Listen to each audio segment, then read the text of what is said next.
बोलो गणेश जी महाराज की जय। एक दिन गणेश जी का मेला लग रहा था, सब कोई मेले में जा रहे थे। एक छोटी सी लड़की थी, उसने अपनी माँ से जिद करने लगी, मैं तो मेले में जाऊंगी। वह बोली, माँ बोले कि बहुत भीड़ होगी, किधर तू गिर पड़ जाएगी, पर नहीं मानी। तो उसने माँ से 2 लड्डू और 1 घंटी में पानी लिया। बोली, एक लड्डू तो गणेश जी को महाराज को खिलाकर पानी पिला देना, दूसरा लड्डू तू खाकर पानी पी लेना। लड़की मेले में चली गई। मेला खत्म होने पर सब अपने अपने घर आने लगे। लड़की वहीं बैठ गई। वह बोली, एक लड्डू तुमको, एक लड्डू मुझको। इस तरह सारी रात बीत गई।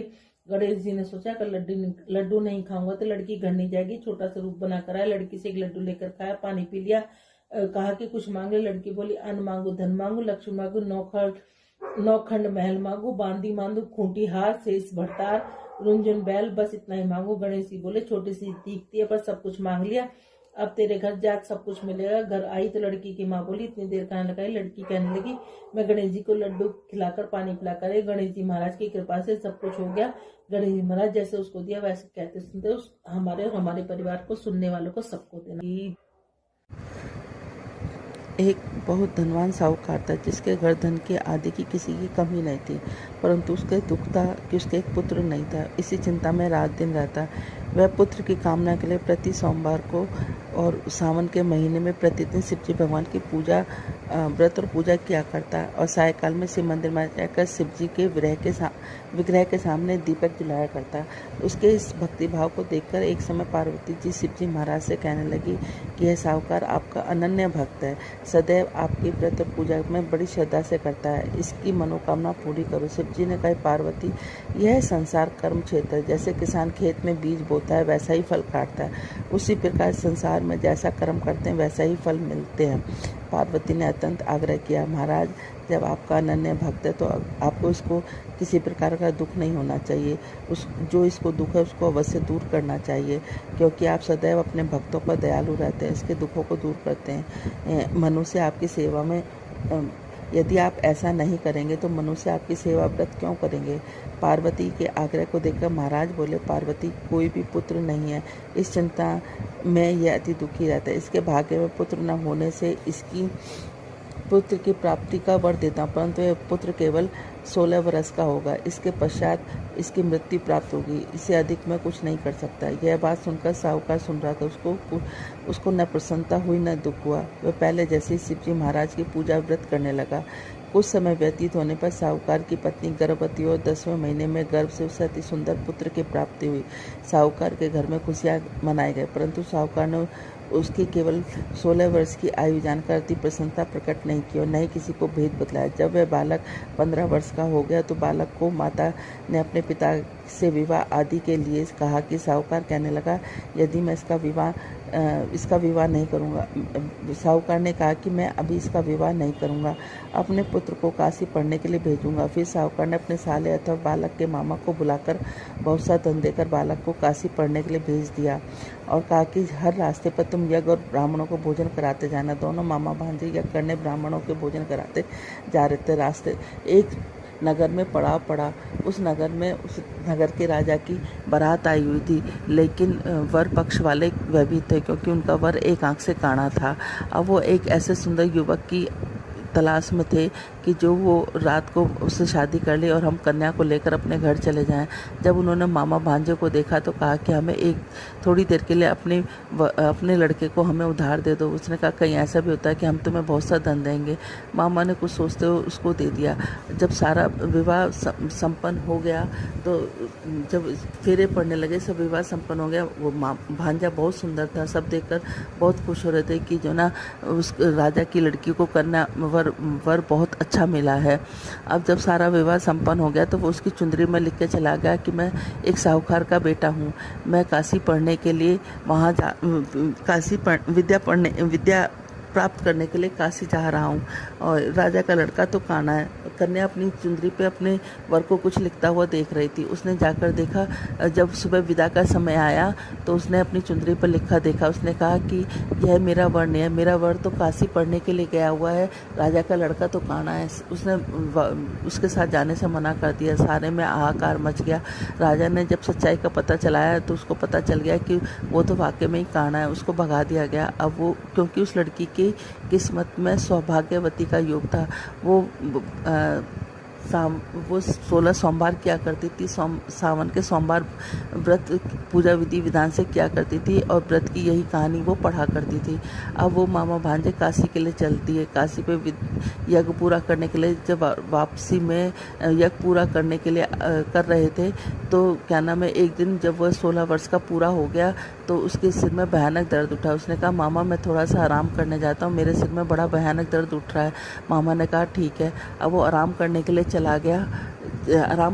चला गया तो वो थोड़ी देर में मामा उसको या पूर्ण आहुति देने के लिए बुलाने आया तो देखा कि भांजा तो मरा पड़ा है। उसने सोचा मैं रोऊंगा चिल्लाऊंगा तो सारा यज्ञ खराब हो जाएगा। उसने अपने दिल पर पत्थर रखकर और सारा यज्ञ और ब्राह्मणों को भोजन कराने के बाद वो विलाप करने लगा।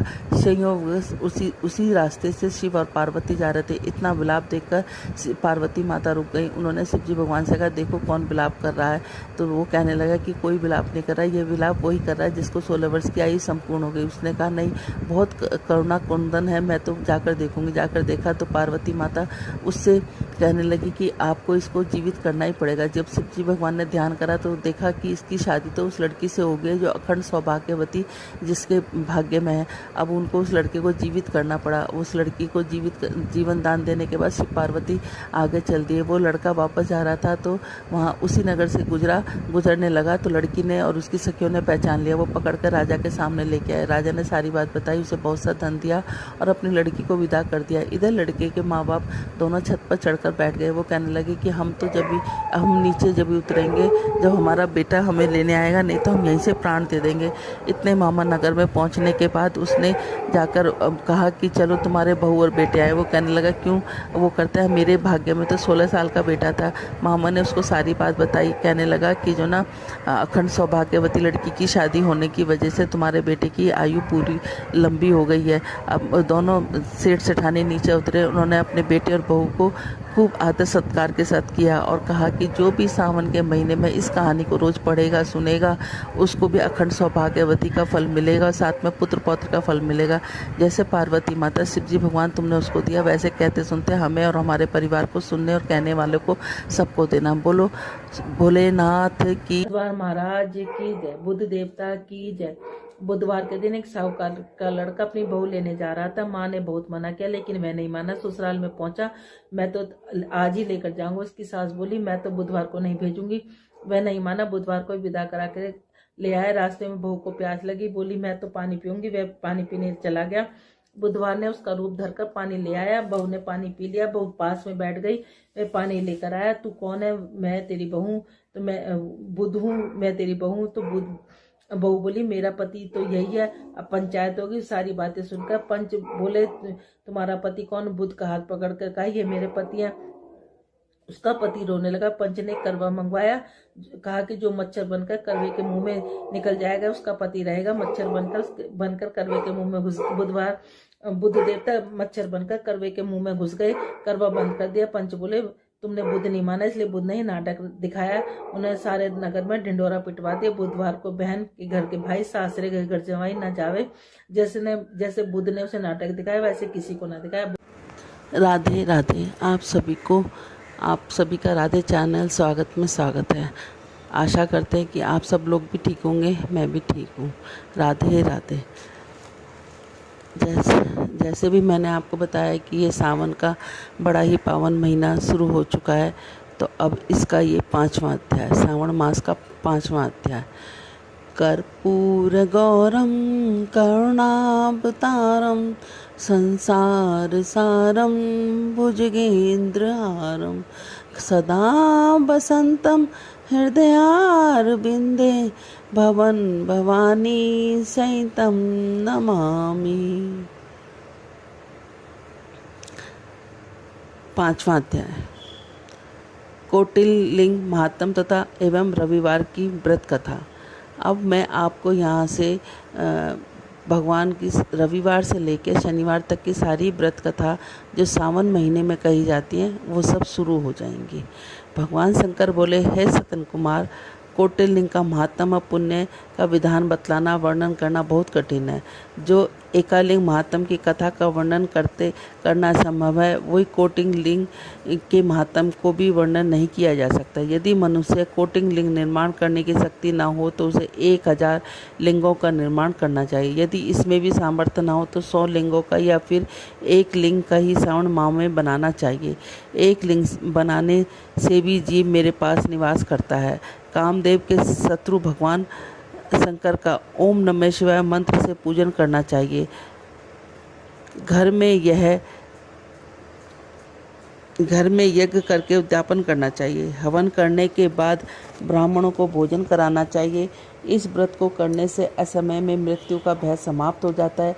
इस माह का व्रत बांधत्व का हरण करके संपूर्ण आपत्तियों को दूर करता है, रोग शोक संताप मिटाता है। जो प्राणी पंचामृत से सावन मास में मेरा अभिषेक करता है, वह इस शरीर को छोड़कर कैलाश में 1 कल्प तक मेरे पास निवास करता है। वह प्राणी पंचामृत पीने वाला, गो तथा धन आदि से युक्त, अत्यंत मधुरभाषी, त्रिपुरासुर हंता भगवान शंकर का प्यारा बन जाता है। जो मनुष्य सावन में हवन आदि भोजन करता है, वह चावल आदि संपूर्ण धान्यों की अक्षय निधि से युक्त हो जाता है। जो मनुष्य सावन माह में पत्तल पर भोजन करता है, उसे भोजन के लिए सोने के बर्तन प्राप्त होते हैं।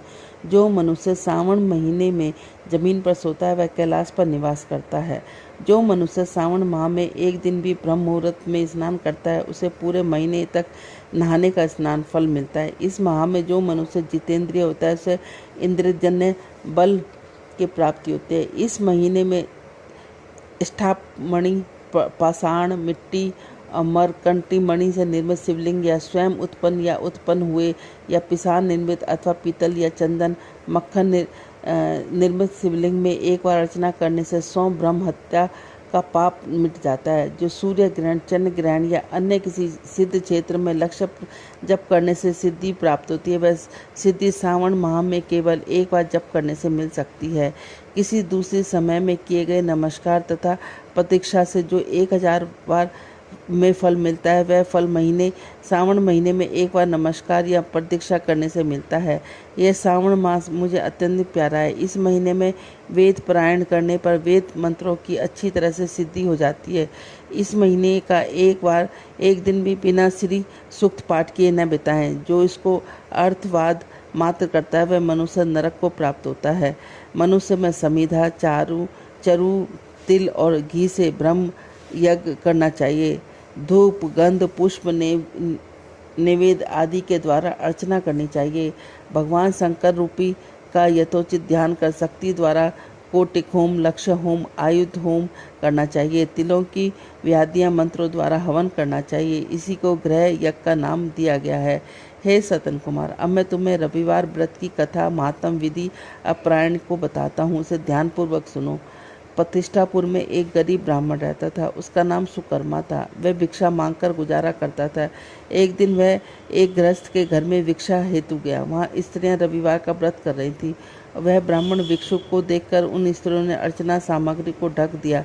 उस ब्राह्मण के मन में अर्चना विधि जानने की इच्छा प्रकट तो वह बोली, साध्वी महिलाओं, आप सबने इस व्रत की सामग्री को क्यों ढक दिया? आप दयालु हैं, कृपा कर मुझे भी इस व्रत को करने की विधि बतलाए। मैं अपनी दरिद्र अवस्था में दुखी हूँ। यह उत्तम व्रत श्रावण कर मैं इस व्रत को करना चाहता हूँ। इस व्रत के विधान और फल को भी मुझे भी बताइए। स्त्रियों ने कहा, ब्राह्मण देवता, यदि व्रत में उन्माद या प्रसाद अथवा विस्तरण, भक्तिहीनता या अनायथा करोगे तो यह फल निष्फल हो जाएगा। अतः इस व्रत को तुम्हें हम कैसे बता दें? ब्राह्मण बोला, मैं ऐसा नहीं करूँगा। उसकी ऐसी बात सुनकर महिलाओं में एक पूर्ण महिला जिनने ब्राह्मण को उस व्रत की विधि बता दी। उसने बताया, सावन में शुक्ल पक्ष के पहले रविवार को मौन धारण कर उठें, शीतल जल से स्नान कर पान के पत्ते के बराबर परिधा वाला मंडल दिखाना चाहिए। उसे लाल चंदन से सूर्य मंडल के तुल्य गोलाकार लिखना चाहिए। उस मंडल में संज्ञा नाम की स्त्री सहित सूर्य या चंद्रमा लाल चंदन से पूजन करना चाहिए। घुटने जोड़कर जमीन पर बैठकर सूर्य के 12 मंडलों पर अलग अलग लाल चंदन से युक्त लावा तथा जपा पुष्प से युक्त अर्ध को सदापूर्वक सूर्य नारायण को दें। अर्ध को रक्षा कत, जपा, पुष्प और उपचारों द्वारा युक्त करें। नारिकेल बीज और खांड से युक्त सूर्य के मंत्रों को कहकर नैवेद्य दें। सूर्य का 12 मंत्रों द्वारा स्तवन करें, 12 बार नमस्कार करें, 12 बार प्रतीक्षा करें। 6 सूतों को एक से मिलाकर उसमें 6 ग्रंथि लगावें। उस सूत्र को सूर्य नारायण को अर्पण कर गले में पहन लें। 12 प्रकार के फलों का वायना ब्राह्मण को दें। कुपात्र को इस व्रत की विधि नहीं बतानी चाहिए।